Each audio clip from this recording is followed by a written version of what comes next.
Welcome back to R P ಅಡುಗೆ ಮನೆ. ಇವತ್ತು ಬಿಸಿಬೇಳೆ ಬಾತ್ನ ಮಾಡುವಂಥ ವಿಧಾನವನ್ನು ನಾವು ನೋಡೋಣ. ಮೊದಲನೇದಾಗಿ ಬಿಸಿಬೇಳೆ ಬಾತ್ ಮಾಡಲಿಕ್ಕೆ ತರಕಾರಿಗಳು ಮತ್ತು ನೆನೆಸಿಟ್ಟಿರುವಂತಹ ಸಾಮಗ್ರಿಗಳು ಬೇಕಾಗತ್ತೆ. ಇದಕ್ಕೆ ಬೇಕಾಗಿರುವಂತಹ ಸಾಮಗ್ರಿಗಳಲ್ಲಿ 1 ಲೋಟ ಅಕ್ಕಿ ಬೇಕಾಗತ್ತೆ, 1 ಕಪ್ ಬೇಳೆ ಬೇಕಾಗತ್ತೆ. ಇವನ್ನ ನೆನೆಸಿಟ್ಟಿರಬೇಕು. ಇದಕ್ಕೆ ಶೇಂಗಾ ಮತ್ತು ಬಟಾಣಿ ಕಾಳನ್ನು ನೆನೆಸಿರಬೇಕು. ಮೊದಲೇ 1 ಕಪ್ನಲ್ಲಿ ನೆನೆಸಿರುವಂತಹ ಹುಣಸೆಹಣ್ಣು ಬೇಕಾಗತ್ತೆ. ತರಕಾರಿಗಳಲ್ಲಿ ಕ್ಯಾರೆಟ್, ಬೀನ್ಸ್, ಆಲೂಗಡ್ಡೆ, ಟೊಮೆಟೊ, ಈರುಳ್ಳಿ, ಹಸಿಮೆಣಸು, ಕರಿಬೇವು ಮತ್ತು ಕೊತ್ತಂಬರಿ ಸೊಪ್ಪು ಬೇಕಾಗತ್ತೆ. ಇದು ಬಿಸಿಬೇಳೆ ಬಾತ್ ಪೌಡರ್, ನಾವು ಮನೆಯಲ್ಲೇ ಮಾಡಿರುವಂತಹ ಪೌಡರ್. ಇದು ಯಾವುದೇ ಅಂಗಡಿಗಳಿಂದ ನಾವು ತಂದಿಲ್ಲ. ಈ ಒಂದು ಪೌಡರ್ನ ನಾವು ಮಾಡುವಂತಹ ವಿಧಾನವನ್ನು ಮುಂದಿನ ವಿಡಿಯೋದಲ್ಲಿ ಹೇಳಿಕೊಡ್ತೇವೆ. ಇದನ್ನು ನೆನೆಸಿರುವಂತಹ ಅಕ್ಕಿಯನ್ನು ಒಂದು ಕುಕ್ಕರ್ ಇಡಬೇಕು. ಆ ಕುಕ್ಕರ್ನಲ್ಲಿ ಅಕ್ಕಿಯನ್ನು ಹಾಕಬೇಕು, ತಕ್ಷಣ ಬೇಳೆಯನ್ನು ಹಾಕಬೇಕು. ಇವೆಲ್ಲ ನೆನೆಸಿರುವಂತಹ ಸಾಮಗ್ರಿಗಳು. ಇದಕ್ಕೆ ನೆನೆಸಿರುವಂತಹ ಶೇಂಗಾ, ಬಟಾಣಿ ಕಾಳನ್ನು ಆ್ಯಡ್ ಮಾಡಬೇಕು. ನಂತರ ತರಕಾರಿಗಳಾದಂತಹ ಆಲೂಗಡ್ಡೆ, ಬೀನ್ಸ್, ಕ್ಯಾರೆಟ್ ಇವೆಲ್ಲವನ್ನು ಕೂಡ ಇದರಲ್ಲಿ ನಾವು ಸೇರಿಸಬೇಕು. ಹಾಗೆಯೇ ಈ ಒಂದು ಬಿಸಿಬೇಳೆ ಬಾತ್ ಮಾಡುವಂತಹ ಸಮಯಕ್ಕೆ ನಾವು ಯಾವ ಕಪ್ನಲ್ಲಿ ಅಕ್ಕಿಯನ್ನು ತೊಗೊಂಡಿರ್ತೀವಿ ಅದೇ ಕಪ್ನಿಂದ ನಾವು 1 ಲೋಟ ಅಕ್ಕಿ ತೊಗೊಂಡಿದ್ರೆ 6 ಕಪ್ಗಳಷ್ಟು ನೀರನ್ನು ಹಾಕಬೇಕಾಗತ್ತೆ. ಇದು ಬೇಯಿಸುವಂತಹ ಸಮಯದಲ್ಲಿ ಹಾಕುವಂತಹ ನೀರು.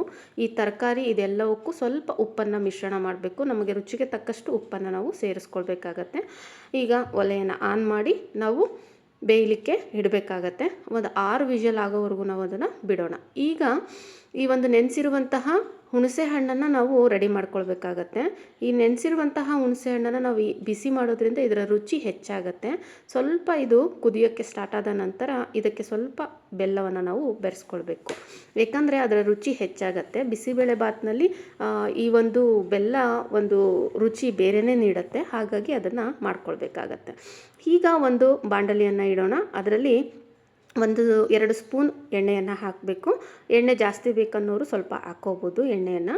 ಇದಕ್ಕೆ ಸ್ವಲ್ಪ ತುಪ್ಪವನ್ನು ನಾವು ಈಗ ಬೇಕಾದರೂ ಆ್ಯಡ್ ಮಾಡ್ಕೊಳ್ಬೋದು, ಅಥವಾ ಬಿಸಿಬೇಳೆ ಬಾತ್ ಆದಮೇಲೆ ಬೇಕಾದರೂ ಹಾಕ್ಕೊಳ್ಬೋದು. ನಮಗೆ ಈಗ ಬೇಕಾಗಿರೋದ್ರಿಂದ ಈಗ ನಾನು ಆ್ಯಡ್ ಮಾಡ್ತಾಯಿದ್ದೀನಿ. ಇದಕ್ಕೆ ಸ್ವಲ್ಪ ಸಾಸಿವೆಯನ್ನು ಹಾಕ್ಕೋಬೇಕು. ಸಾಸಿವೆ ಸಿಡಿಲಿಕ್ಕೆ ಸ್ಟಾರ್ಟ್ ಆದ ನಂತರ ಇದಕ್ಕೆ ಜೀರಿಗೆಯನ್ನು ಹಾಕ್ಕೊಳ್ಬೇಕಾಗತ್ತೆ. ಇದು ಬಿಸಿಬೇಳೆ ಬಾತ್ನ ಮಸಾಲ ಮಾಡ್ತಾ ಇರೋವಂಥದ್ದು. ಇದಕ್ಕೆ 1-2 ಒಣ ಮೆಣಸಿನ್ಕಾಯನ್ನು ಹಾಕ್ಕೊಳ್ಬೇಕು. ಕರಿಬೇವು, ಹಸಿಮೆಣಸು ಇದನ್ನೆಲ್ಲ ಹಾಕ್ಕೊಂಡು ಸ್ವಲ್ಪ ನಾವು ಮಿಶ್ರಣವನ್ನು ಮಾಡ್ಕೊಳ್ಬೇಕಾಗತ್ತೆ.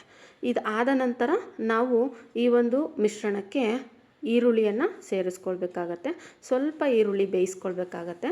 ಹಾಗಾಗಿ ಅದನ್ನು ಸ್ವಲ್ಪ ಮಿಶ್ರಣ ಮಾಡೋದ್ರ ಜೊತೆಗೆ ನಾವು ನೆಕ್ಸ್ಟ್ ಇಂಗ್ರೀಡಿಯೆಂಟ್ ಆಗಿರುವಂತಹ ಒಂದು ಟೊಮೆಟೊವನ್ನು ನಾವು ಆ್ಯಡ್ ಮಾಡ್ಕೊಳ್ಬೇಕಾಗತ್ತೆ. ಟೊಮೆಟೊ ಹಸಿಯಾಗಿದ್ದರೆ ಚೆನ್ನಾಗೆ ಇದರ ರುಚಿ ಸಿಗೋದಿಲ್ಲ. ಹಾಗಾಗಿ ಇದನ್ನು ಸ್ವಲ್ಪ ಬೇಯಿಸ್ಕೊಳ್ಬೇಕಾಗತ್ತೆ. ಇದರ ಜೊತೆಗೆ ಮಿಶ್ರಣ ಮಾಡೋದ್ರಿಂದ ಇದು ಸ್ವಲ್ಪ ಬೇಯುತ್ತೆ. ನಿಮಗೆ ಬೇಯಲಿಕ್ಕೆ ತಡ ಆಗ್ತಿದೆ ಅಂದರೆ ಸ್ವಲ್ಪ ಪುಡಿ ಉಪ್ಪನ್ನು ಕೂಡ ನೀವು ಹಾಕ್ಕೊಳ್ಬೋದು ಇದಕ್ಕೆ. ನಂತರ ಇದಕ್ಕೆ 1 ಚಿಟಿಕೆಯಷ್ಟು ಅರಿಶಿನ ಹಾಕ್ಕೊಳ್ಬೇಕು. ಸ್ವಲ್ಪ ನಿಮಗೆ ಖಾರ ಬೇಕು ಅನಿಸೋವಂಥವ್ರು ಖಾರದ ಪುಡಿಯನ್ನು ಕೂಡ ಆ್ಯಡ್ ಮಾಡ್ಕೊಳ್ಬೋದು. ಈಗ ಬಿಸಿಬೇಳೆ ಬಾತ್ ಮನೆಯಲ್ಲಿ ಮಾಡಿರುವಂತಹ ಬಿಸಿಬೇಳೆ ಬಾತ್ನ ಪೌಡರ್ನ ಸೇರಿಸ್ತಾ ಇದ್ದೀವಿ. ನಮಗೆ 2 ಚಮಚ ಬೇಕು ಅಂದರೆ 2 ಚಮಚ, 3 ಚಮಚ ಬೇಕಂದರೆ 3 ಚಮಚ ನಾವು ಈ ಪೌಡರನ್ನು ಹಾಕ್ಕೊಳ್ಬೇಕಾಗತ್ತೆ. ನಾವು 2 ಚಮಚ ಪೌಡರನ್ನು ಹಾಕ್ಕೊಂಡಿದ್ದೀವಿ. ನಮಗೆ ಇಬ್ಬರಿಗೆ ಬೇಕಾಗಿರೋದ್ರಿಂದ ನಾವು 2 ಚಮಚ ಪೌಡರ್ನ ಹಾಕಿ ಮಾಡ್ತಾ ಇರೋವಂಥದ್ದು. ಇದಕ್ಕೆ ನಂತರ ಇದನ್ನು ಏನು ಮಾಡಬೇಕಂದ್ರೆ ನಾವು ಏನು ಕುದಿಸಿಟ್ಕೊಂಡಿರ್ತೀವಲ್ಲ ಹುಣಸೆ ಹಣ್ಣಿನ ಹುಳಿ, ಅದನ್ನು ಇದಕ್ಕೆ ಸೇರಿಸಿ ಸ್ವಲ್ಪ ನಾವಿಲ್ಲಿ ಕುದಿಸ್ಕೊಳ್ಳುವಂಥ ಪ್ರಯತ್ನದಲ್ಲಿ ಇರಬೇಕು. ಇದು ಆದ ನಂತರ ನಾವು ಇದನ್ನು ಚೆನ್ನಾಗೇ ಕುದಿ ಬರ್ತಾ ಇದೆ, ಎಣ್ಣೆ ಬಿಡ್ತಾ ಇದೆ, ನೋಡ್ತಾ ಇದ್ದೀರಾ. ಬೇಕು ಅನಿಸಿದರೆ ಇದಕ್ಕೆ ಸ್ವಲ್ಪ ನೀರನ್ನು ಆ್ಯಡ್ ಮಾಡ್ಕೊಳ್ಬೋದು ನಾವು. ಯಾಕಂತ ಹೇಳಿದ್ರೆ ನೀರು ಇದಕ್ಕೆ ಬೇಕಾಗತ್ತೆ. ಬಿಸಿಬೇಳೆ ಬಾತ್ನಲ್ಲಿ ಸ್ವಲ್ಪ ಇದು ರಸದ ಅಂಶ ಜಾಸ್ತಿ ಇರೋದ್ರಿಂದ ಇದಕ್ಕೆ ನೀರನ್ನು ಆ್ಯಡ್ ಮಾಡಬೇಕಾಗತ್ತೆ. ಈಗ ನಾವು ಬೇಯಿಸಿಟ್ಟಿರುವಂತಹ ತರಕಾರಿ, ಅನ್ನ ಎಲ್ಲ ಈ ರೀತಿ ಬೆಂದಿರುತ್ತೆ. ಈ ಒಂದು ಬೆಂದಿರುವುದು ನಿಮ್ಗೇನಾದರೂ ಗಟ್ಟಿ ಅನಿಸಿದ್ರೆ ಇದಕ್ಕೆ 1 ಲೋಟ ನೀರನ್ನು ಹಾಕಿ ನಾವು ಸೇರಿಸ್ಕೊಳ್ಬೋದು. ಈಗ ಈ ಒಂದು ಮಸಾಲಕ್ಕೆ ನಾವು ರೆಡಿಯಾಗಿರುವಂತಹ ಬಾತನ್ನು ಆ್ಯಡ್ ಮಾಡಬೇಕು. ಈಗ ಬಾತನ್ನ ಹಾಕಿದ ಮೇಲೆ ಇದರ ಮಿಶ್ರಣ ತುಂಬ ನೀಟಾಗಿ ಆಗಬೇಕು. ರೈಸ್ ಮತ್ತು ಮಾಡಿರುವಂತಹ ಮಸಾಲ ಎರಡೂ ಕೂಡ ನೀಟಾಗಿ ಸೇರಬೇಕು. ಇದು ನೀಟಾಗಿ ಸೇರಾದಮೇಲೆ ಈ ರೀತಿ ರೈಸ್ ಬಾತ್ ರೆಡಿ ಆಗುತ್ತೆ. ಸೊ ಈ ಒಂದು ರೀತಿ ರೆಡಿ ಆದಮೇಲೆ ನೋಡಿ, ಈ ರೀತಿ ತರಕಾರಿ, ಬೇಳೆ, ಕಾಳು ಎಲ್ಲ ನೀಟಾಗಿ ಕಾಣುತ್ತೆ. ನಮ್ಗೆ ಅಡುಗೆನೇ ಮಾಡೋಕ್ಕೆ ಬರೋದಿಲ್ಲ ಅನ್ನೋಂತಹ, ಎಂಥ ಫಸ್ಟ್ ಟೈಮ್ ಮಾಡ್ತೀವಿ ಅನ್ನೋಂಥವ್ರು ಕೂಡ ಇದನ್ನು ಸುಲಭವಾಗಿ ಬಿಸಿಬೇಳೆ ಬಾತನ್ನು ಮಾಡಬಹುದು. ಈಗ ಸ್ವಲ್ಪ ಹೊತ್ತು ಮುಚ್ಚಿಡಬೇಕು. ಒಂದು 2ರಿಂದ 3 ನಿಮಿಷ ಇದನ್ನು ಬಿಡಬೇಕು. ನಂತರ ಓಪನ್ ಮಾಡಿದ್ರೆ ಇದು ಈ ರೀತಿ ರೆಡಿಯಾಗಿ ಇರುತ್ತೆ. ಈಗ ಸವಿಯಲು ಬಿಸಿಬೇಳೆ ಬಾತ್ ರೆಡಿಯಾಗಿದೆ. ಇದನ್ನು ನಾವೀಗ ಒಂದು ಪ್ಲೇಟ್ಗೆ ಸರ್ವ್ ಮಾಡೋಣ. ನಿಮಗೆ ಎಷ್ಟು ತಿನ್ನಲಿಕ್ಕೆ ಬೇಕನ್ಸುತ್ತೆ ಅಷ್ಟನ್ನು ನೀವು ಒಂದು ಪ್ಲೇಟಿಗೆ ಸರ್ವ್ ಮಾಡಿಕೊಂಡು ಇದರ ಮೇಲೆ ನಾವು ಒಂದಿಷ್ಟು ಸೇವುಗಳನ್ನು ಹಾಕ್ಕೋಬೇಕಾಗತ್ತೆ.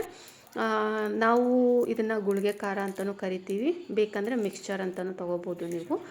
ಇದ್ರ ಮೇಲೆ ಗುಳಿಗೆ ಖಾರನ ಹಾಕಿದ್ರೆ ತುಂಬ ಚೆಂದ ಅಂತ ಹೇಳ್ತಾರೆ ಬಿಸಿಬೇಳೆ ಬಾತ್ಗೆ. ಆದರೆ ನಮಗೆ ಈ ಥರ ಖಾರ ಹಾಕ್ಕೊಂಡ್ರೆ ಚೆನ್ನಾಗಿ ಅಂತ